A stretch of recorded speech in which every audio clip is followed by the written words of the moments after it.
कभी कभी ऐसा लगता है जैसे हमारा पेट हमसे ज्यादा इंटेलिजेंट है। वो वो बिना बोले समझ जाता है, स्ट्रेस में हो, थके हुए हो या फिर कुछ गलत खाया है। पर जब वो बोलता है तो सिर्फ दर्द, गैस, क्रैम्प्स या जलन के फॉर्म में बोलता है। आपके गट के सिम्टम्स आपकी बॉडी के इंक्रिप्टेड मैसेजेस हैं। पर हम क्या करते हैं? हम उन्हें या तो इग्नोर कर देते हैं या एक बहुत ही गलत लेबल लगा देते हैं। अरे, एसिडिटी हो गई या फिर गैस का इश्यू है, थोड़ा थोड़ा आराम कर लो, ठीक हो जाएगा। लेकिन जब ये सिम्टम्स रोज रोज की एक स्ट्रगल बन जाए या हर एक मील एक एक गैम्बल बन जाए, जब वॉशरूम एक सर्वाइवल जोन लगने लगे, तो समझ जाओ कि मामला कुछ सीरियस हो रहा है। और आज हम बात करने वाले हैं गट हेल्थ के बारे में। आज हम समझेंगे GERD, IBS, IBD और फॉड मैप्स के बारे में। और हाँ, इस सब के बीच में एक इनविजिबल कनेक्शन होता है, the gut brain connection. Gut के माइक्रोबायोम, बैक्टीरिया और आपके इमोशनल स्टेट से। So before we get started, there has to be a problem statement. Talking about it कि इंडिया में हर दूसरे इंसान को किसी ना किसी फॉर्म का एक गट इशू फेस करना पड़ता है। पर डायग्नोसिस तक सिर्फ कुछ ही लोग पहुंचते हैं। क्यों? क्योंकि सिम्टम्स बहुत ज़्यादा वेग होते हैं या फिर लोग शर्माते हैं या इग्नोर कर देते हैं। देन हर छोटी तकलीफ को एसिडिटी या पेट साफ नहीं हुआ बोलकर छुपाया जाता है। एंड देन गलत ट्रीटमेंट्स जैसे over use of antacids, Ayurvedic चूर्ण या अननेसेसरी एंटीबायोटिक्स, ये सब और ज़्यादा नुकसान करते हैं। अब इमेजिन कीजिए कि एक कॉलेज का स्टूडेंट है जो हर लेक्चर से पहले वॉशरूम भाग रहा है, या फिर एक वर्किंग मदर जो हर मील के बाद स्टमक बर्न और ब्लोटिंग से लड़ती है, या फिर कोई यंग एथलीट जिसे लगता है वो एंजाइटी से सफ़र कर रहा है पर एक्चुअली में उसके गट में इश्यूज हैं, या फिर कोई सीनियर सिटीजन जिसका वेट कम हो रहा है पर कोई नहीं समझ पा रहा क्यों।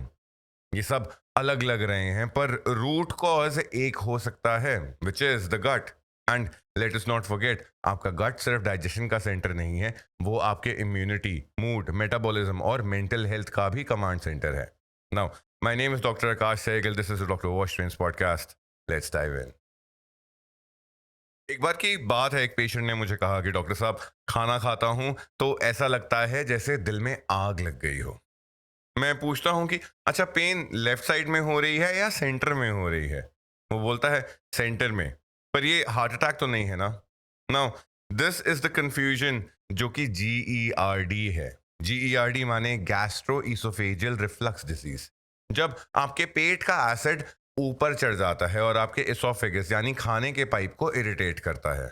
नाउ, हमारे पेट और इसोफेगस के बीच में होता है एक मस्कुलर गेट जिसे कहते हैं लोअर इसोफेजियल स्फिंक्टर यानी LES। इसका काम होता है एसिड को पेट के अंदर ही अंदर रोकने का। पर जब ये वॉल्व वीक हो जाता है या फिर गलत वक्त पे टाइट होता है या फिर जब पेट के अंदर प्रेशर ज्यादा हो जाए, तो एसिड ऊपर मुंह में आता है और एक बर्निंग सेंसेशन माने जलन, रीगर्जिटेशन माने उल्टी एंड सावर टेस्ट माने कड़वापन मुंह में कॉज करता है। नाउ, सिम्टम्स की बात करें अगर, तो सबसे ऊपर आता होता है हार्ट बर्न माने सीने में जलन, स्पेशली खाना खाने के बाद या फिर रात में सोते वक्त। नंबर 2, रीगर्जिटेशन, मुंह में खट्टा टेस्ट आना जैसे एसिड वापस आ गया हो। नंबर 3, चेस्ट पेन जो कभी कभी हार्ट अटैक जैसा लगता है। नंबर 4, क्रॉनिक कफ या फिर आवाज का भारी हो जाना या फिर even asthma like symptoms.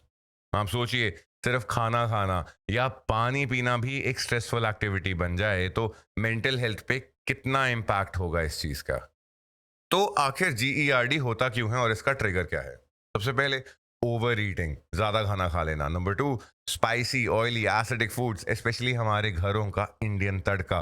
Number 3, late night dinners, ये खा के तुरंत सोने चले जाना। नंबर 4, ओबेसिटी या प्रेशर बढ़ता है जब एब्डोमेन में। नंबर 5, स्मोकिंग और अल्कोहल, ये दोनों हमारे लोअर इसोफेजियल स्फिंक्टर को कमजोर बनाते होते हैं। नंबर 6, स्ट्रेस जो कि डायरेक्टली या इनडायरेक्टली कह लो डाइजेस्टिव सिस्टम को डिस्टर्ब करता होता है। नाउ, GERD और नॉर्मल एसिडिटी में कंफ्यूजन रहती होती है। एसिडिटी कभी कभार होती है, स्पेशली आफ्टर ओवर इंडल्जेंस या फिर जब आप ज्यादा खाना खा लेते हैं। नाउ GERD क्रॉनिक होती है, माने रोज की, हफ्ते की, महीने की स्ट्रगल रहती होती है ये, जबकि एसिडिटी में सिर्फ कुछ देर के लिए डिस्कम्फर्ट होता है। GERD में एक कांस्टेंट स्टेट ऑफ डिस्कम्फर्ट रहता है, जिस वजह से रात को नींद भी नहीं आती और कई बार ईसोफेगस की लाइनिंग भी जल जाती है। प्लस लॉन्ग टर्म GERD की वजह से ईसोफेजाइटिस हो सकता है, माने infection of the oesophagus, then Barrett's oesophagus माने pre cancerous changes with in the oesophagus, and even oesophageal cancer in extreme cases and also ulcers. अब बात आती है डायग्नोसिस पे। नंबर 1, एंडोस्कोपी, जिसमें एक स्कोप से ईसोफेगस की लाइनिंग को चेक किया जाता है। नंबर 2, पीएच मॉनिटरिंग, यानी 24 घंटे के लिए स्टमक एसिड के पीएच को मेजर करना। Number 3, imaging with a barium swallow. इसमें पेशेंट को बेरियम पिला के उसके बाद उसका एक्सरे कर सकते हैं या सीटी स्कैन कर सकते हैं, depending upon whatever the gastroenterologist has mentioned. Then clinical symptoms की checklist, specially if the person has classic heartburn plus regurgitation के सिम्टम्स। ट्रीटमेंट की बात करें तो सबसे पहले हमें लाइफस्टाइल में कुछ चेंजेस करने पड़ते हैं। Lifestyle changes include small frequent meals, माने जितना भी खाना आपकी प्लेट में आता है उसे कम कर देना। अगर आप दिन के 3 मील्स खा रहे हैं तो उनको 5 कर देना। देन रात को खाना खा के एटलीस्ट 2-3 घंटे बाद सोना। नंबर 3, अपने पिलो को थोड़ा सा एलिवेटेड रखना, थोड़ा ऊपर की तरफ रखना। नाउ कुछ ट्रिगर फूड्स होते हैं जो GERD को और एग्रेवेट कर देते हैं, जैसे जैसे spicy, fried, citrusy, coffee, even chocolate. And then weight loss होना शुरू हो जाता है if the person is overweight. इसके लिए मेडिकेशंस जैसे एंटासिड्स एक क्विक रिलीफ के लिए दी जाती होती है। वी गॉट H2 ब्लॉकर्स जो एसिड के प्रोडक्शन को कंट्रोल करती हैं, एंड देन PPIs माने प्रोटॉन पंप इनहिबिटर्स, जो सबसे ज़्यादा इफेक्टिव हैं फॉर हीलिंग। ध्यान रखने वाली बात है कि सिर्फ एक बैंडेड सोल्यूशन है ये सब, एंड GERD के रूट कॉज को लाइफस्टाइल से ही फिक्स करना पड़ता है at the end of the day. Now एक दफ़ा की बात है कि एक GERD के पेशेंट ने मुझसे कहा कि मैं डिनर करने से डरने लगा हूँ, मेरे लिए खाना जहर बन गया है। सोचने वाली बात है कि खाना, फूड, जो हमारी ज़िंदगी का एक प्लेजर सोर्स होता है, वो एक फियर का सोर्स बन जाए। तो प्रॉब्लम सिर्फ पेट की ही नहीं होती, वो मेंटल, इमोशनल और रिलेशनल तक बन जाती है। नाउ आपने कभी ऐसे लोग देखे हैं जो वॉशरूम के बिना ट्रैवल नहीं कर सकते, जो हर पार्टी या फिर शादी में ये सोचकर स्ट्रेस में चले जाते हैं कि कहीं कुछ एम्बैरेसिंग ना हो जाए, या फिर ऐसे लोग जिन्हें पेट साफ होने में टाइम लगता है और कभी कभी बहुत ज़्यादा जल्दी भी हो जाता है। सबसे बड़ी बात, ये लोग ड्रामा नहीं कर रहे, ये एक्चुअल पेशेंट्स हैं with actual symptoms of IBS। Now IBS माने इरिटेबल बावल सिंड्रोम। ये एक गट का कंडीशन है जिसमें गट के स्ट्रक्चर में कोई खराबी नहीं होती, बट गट का फंक्शन कंप्लीटली खराब हो जाता है। It is like your gut is throwing tantrums. खाना खाने पे रिएक्शन अनप्रिडिक्टेबल हो जाता है और हमारे इमोशंस डायरेक्टली गट के साथ लिंक्ड हैं, तो यू कैन इमेजिन कि उसका ओवरऑल इम्पैक्ट कितना होता है। नाउ IBS एक फंक्शनल GI डिसऑर्डर है, मतलब इंटेस्टाइन्स नॉर्मल दिखते हैं पर काम गलत करते हैं। अगर इसके की कल्प्रिट्स देखे जाएं तो सबसे पहला आता होता है गट ब्रेन एक्सिस का डिसफंक्शन, माने आपके इमोशनल स्ट्रेस गट को इरिटेट कर रहे हैं। उस वजह से हाइपर सेंसिटिविटी हो जाती है इंटेस्टाइन्स की, कि छोटी सी गैस भी बड़ी लगती है। एंड देन डिसऑर्डर्ड मोबिलिटी, तो इंटेस्टाइन्स खुद मूव करती हैं खाने को उनके थ्रू पास करने के लिए। नाउ IBS की वजह से ये मोटिलिटी कभी स्लो हो जाती है, कभी फास्ट हो जाती है, जिस वजह से मोशंस अनप्रिडिक्टेबल हो जाते हैं। ये सब मिलके गट को काफ़ी अनप्रिडिक्टेबल बना देते हैं। अब आते हैं टाइप्स पे।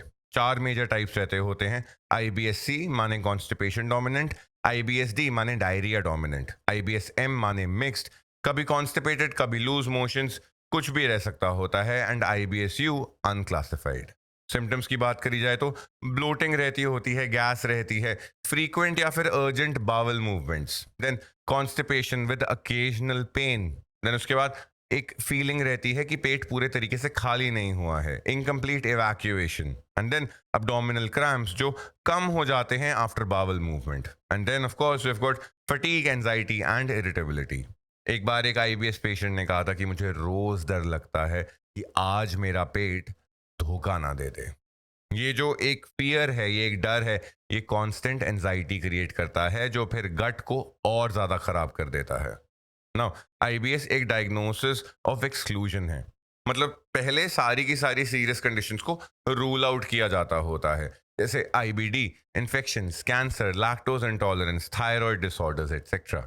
उसके बाद अगर रोम 4 क्राइटेरिया फुलफिल हो जाए, फॉर एग्जांपल हफ्ते में एक दफा पेन होना 3 महीने के लिए लगातार, एंड साथ में स्टूल टाइप में चेंजेस भी हो रहे हैं, प्लस आपके बाकी सारे एक्सक्लूजन टेस्ट्स नॉर्मल आए, जैसे there is no evidence of cancer, thyroid normal है, कोई इन्फेक्शन नहीं है, लीजन नहीं है एटसेट्रा, तो तब जाके डायग्नोसिस कंफर्म होता है ना। हर एक डिजीज के कुछ ना कुछ ट्रिगर्स होते हैं, आईबीएस के भी कुछ ट्रिगर्स रहते होते हैं, स्ट्रेस, एंजाइटी, स्लीप में डिस्टर्बेंसेस, मेंस्ट्रुअल साइकिल में डिस्टर्बेंसेस, या फिर इवन रेगुलर मेंस्ट्रुअल साइकिल भी आईबीएस कॉज कर सकती है। And then high FODMAP foods, antibiotics का ओवरयूज, फूड इंटॉलरेंसेस जैसे लैक्टोज, ग्लूटेन एटसेट्रा। नाउ अगर मैनेजमेंट की बात करें तो ध्यान रखिए कि आईबीएस का कोई इलाज नहीं है, बस सिर्फ मैनेजमेंट है। इसे मैनेज करने के लिए आपको थोड़े बहुत मॉडिफिकेशंस करने पड़ेंगे। मॉडिफिकेशंस जैसे सबसे पहला अपने लाइफस्टाइल में, और ये शुरू होता होता है स्ट्रेस से। ये ध्यान रखिएगा, बहुत ज़रूरी है। मेडिटेशन, थेरेपी, ये बहुत क्रूशियल और इंपॉर्टेंट स्टेप्स हैं in managing your stress. Plus regular sleep is also important for managing gut rhythm. And then exercise, moderate activity gut की मोटिलिटी में बहुत ज़्यादा हेल्पफुल रहती है। Number 2, diet. एक एक बहुत ही लो फॉडमैप डाइट, ये बहुत हेल्पफुल है। फॉडमैप के ऊपर हम बात करेंगे अभी थोड़ी देर में। देन हमें आइडेंटिफाई करने चाहिए इंडिविजुअल ट्रिगर्स जो आईबीएस को ट्रिगर करते हैं, एंड देन आता होता है फाइबर बैलेंस, ना ना बहुत ज़्यादा फाइबर ना बहुत कम फाइबर।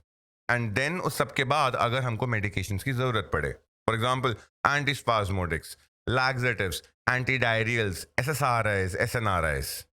ध्यान रखने की बात है, अगर एसएसआरआईज और एसएनआरआईज की ज़रूरत पड़े तब ही उनको लें। प्लीज़ एसएसआरआईज और एसएनआरआईज को सेल्फ मेडिकेट कभी भी ना करें, किसी भी डिजीज़ के लिए, किसी भी एस्पेक्ट में। नाउ मूविंग ऑन, एक दफ़ा की बात है, मुझे एक लड़का मिला जिम में, 22 साल का, वेरी स्मार्ट, कॉन्फिडेंट, देख के लग रहा था कि बॉडी पे मेहनत करी है। लेकिन कुछ महीनों से हर रोज लूज मोशंस, कभी कभी ब्लड भी आ रहा था स्टूल में, देन पूरे दिन की थकान, कई दफा फीवर भी, एंड देन इवेंचुअली बॉडी इतनी वीक हो गई कि जिम छोड़ना पड़ा। सब लोग बोल रहे थे कि आईबीएस होगा, स्ट्रेस कम कर। लेकिन एंडोस्कोपी और बायोप्सी ने दिखाया कि ये आईबीएस नहीं, आईबीडी है ना। आईबीडी माने इन्फ्लामेटोरी बावल डिजीज। ये एक क्रॉनिक इम्यून मीडिएटेड डिजीज है जिसमें बॉडी खुद अपने इंटेस्टाइन्स को अटैक करती है। ये आईबीएस जैसे सिम्टम्स देता है, पर ये इंटेस्टाइन के अंदर परमानेंट डैमेज, इन्फ्लेमेशन और कॉम्प्लिकेशंस कॉज करता है। अगर इसके टाइप्स की बात करें तो दो मेन टाइप्स है। सबसे पहले इस अल्सरेटिव कोलाइटिस, इसमें सिर्फ लार्ज इंटेस्टाइन यानी कोलन अफेक्ट होता है, प्लस सुपरफिशियल इन्फ्लेमेशन यानी सरफेस लेवल पे स्वेलिंग होती है। इसके सिम्टम्स होते हैं bloody stools, urgency in evacuation, mucus in stools, and excessive cramping. Then number 2 is Crohn's. इसमें पूरा का पूरा डाइजेस्टिव ट्रैक्ट अफेक्ट हो सकता है, मुंह से लेकर एनस तक। इन्फ्लेमेशन इसमें सुपरफिशियल नहीं होती बट डीपर लेयर्स तक जाती है, एंड इसके सिम्टम्स रहते होते हैं pain, diarrhoea, weight loss, anaemia and the formation of structures. बात करें कि आखिर आईबीडी होता क्यों है, तो सबसे पहले आता होता है इम्यून डिसफंक्शन, माने बॉडी का इम्यून सिस्टम इंटेस्टाइन्स के सेल्स को फौरन समझ के अटैक करता है। And then comes genetic predisposition, माने आपके जीन्स में आईबीडी हार्ड वायर्ड है। And then there are environmental triggers, diet, smoking and pollution.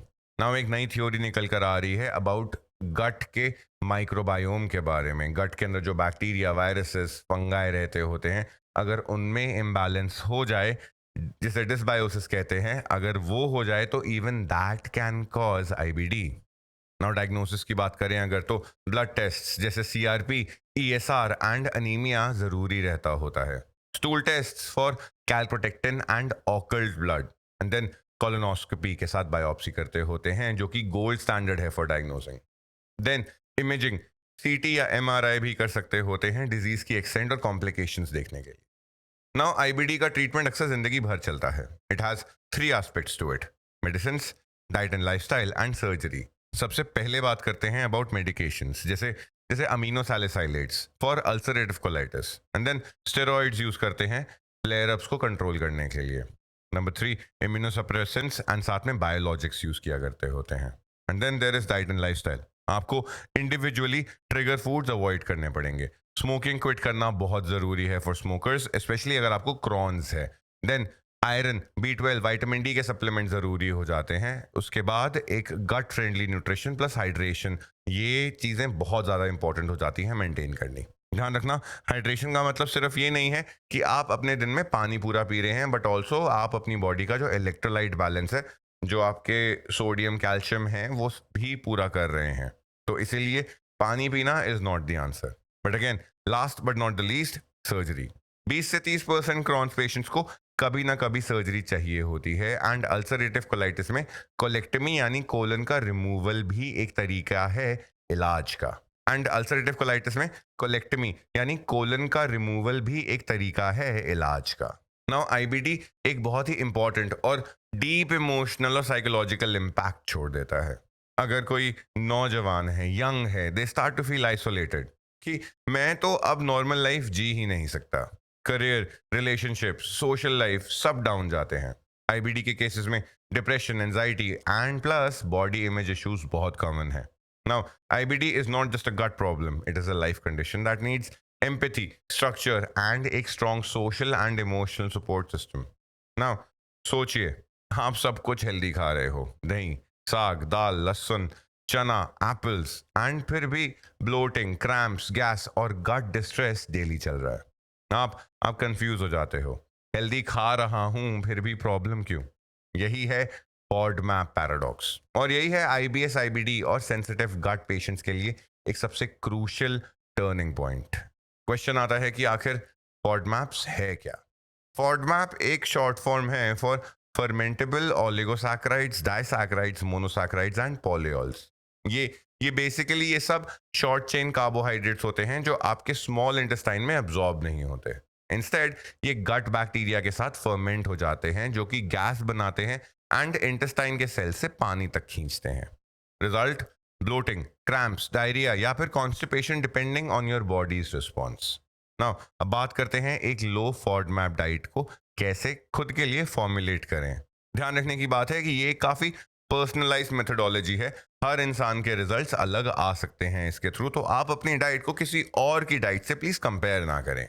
Now we start with number 1, elimination phase, जो चलता है फॉर ऑलमोस्ट 4 से 6 हफ्ते।